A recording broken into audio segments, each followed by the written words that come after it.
Breaking news, isang napakatinding tensyon ang nangyayari ngayon sa pagitan ng China at ng Taiwan at ang masaklap mga kaibigan, nadadamay ang Pilipinas. Ayon mismo sa gobyerno ng Taiwan, 19 na warships ang nakapalibot sa kanilang lugar. Maliban sa mga warships, nariyan pa ang walang tigil na paglipad ng mga fighter jets ng China ng kanilang Navy, Air at Rocket Forces. Pero ang Taiwan ay hindi nababahala at pinaghahanda ang kanilang puwersa. Mariing kinukundina ng Taiwan ang ginagawa ng China. Sa problema ng China at Taiwan ay nadadamay ang Pilipinas. May mga pahayag ang Pilipinas na hindi nagustuhan ng China, kaya ang tagapagsalita ng China ay nagbabala sa Pilipinas.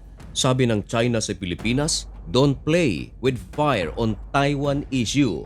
Anyone who play with fire will be burned." Kinumpirma ng gobyerno ng Pilipinas na nakahanda na ang maraming agency upang ilikas ang 250 na mga OFW na nasa Taiwan. Bakit nga ba nagalit ng husto ang Taiwan? Ano ang pinag-ugatan nito?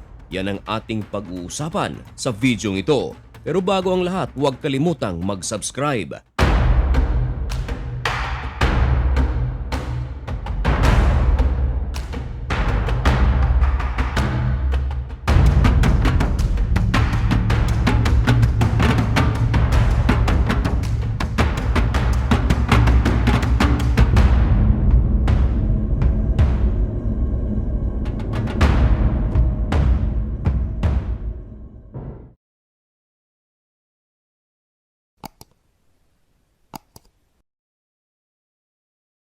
Maligayang pagbabalik mga kaibigan.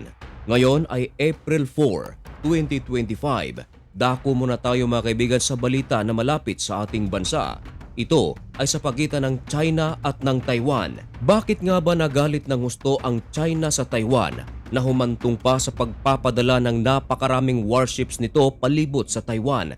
Maging ang kanilang mga jet fighters, walang tigil ang paglipad. Mga rockets ay nakahanda. At ang problema mga kaibigan, nadadamay ang ating mahal na bansa. Nito lamang nagdaang araw ay bumisita sa Asia ang Secretary of Defense ng Amerika na si Pete Hegseth at bumisita sa mga allied countries nito gaya ng Pilipinas at Japan. At sa pagbisita ni Hegseth sa Pilipinas at Japan, may sinabi ito na talagang nagbigay ng matinding galit sa China. Tahasan kasing nag-criticize si Hegseth sa ginagawa ng China sa karagatan ng Pilipinas at karagatan ng Japan. Tinawag din ni Hegseth ang Japan na indispensable partner in deterring it. Tinutukoy nito mga kaibigan ang paglaban ng mga puwersa ng Japanese at Pilipinas sa ginagawa ng China sa kanilang karagatan. Of course, narinig ito ng China 2 araw matapos ang pagbisitang ito.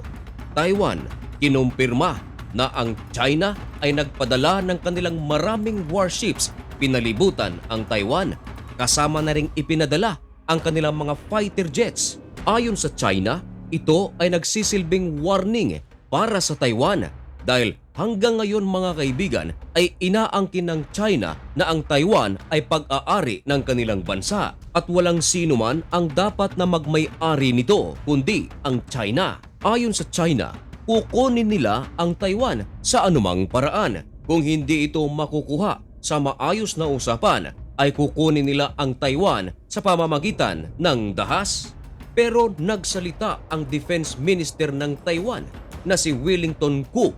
Tinawag nito ang ginagawa ng China na troublemaker. China daw ang sumisira ng kapayapaan sa kanilang rehiyon. Tinawag din ng Taiwan ang China na parasite. Hindi raw makatarungan ang ginagawa ng China na provocative action. Ito nga ay dahil sa pagpapalibot ng kanilang mga warships sa kanilang bansa. At nito lamang Miyerkules mga kaibigan, April 2, nagsalita ang Foreign Minister ng China at binanatan ang ilang mga officials ng Pilipinas. Sinabihan nito ang Pilipinas, "Don't play with fire.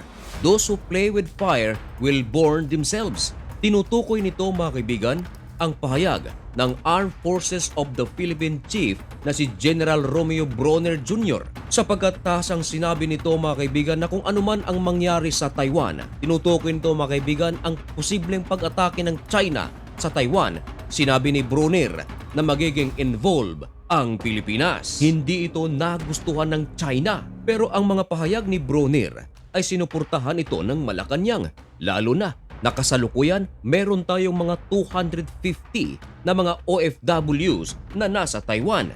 Kaya kung anuman ang posibleng gawin ng China sa Taiwan ay nakahanda na raw ang Pilipinas. Ito naman ang sinabi ng Malacanang bilang pagsuporta sa mga pahayag ni Brunner.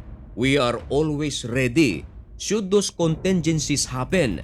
If that happens, we won't be sleeping on the job and we will be prepared. Yan ay sinabi ng tagapagsalita ng Malacanang na si Undersecretary Claire Castro. At pinakialaman din ng China ang balak ng Pilipinas na bumili ng mga makabagong fighter jets. Pinapalabas ng China na para saan ang mga makabagong fighter jets ng Pilipinas. Ito raw ba ay para pag-atake sa China? Of course, sinagot ito ng gobyerno ng Pilipinas.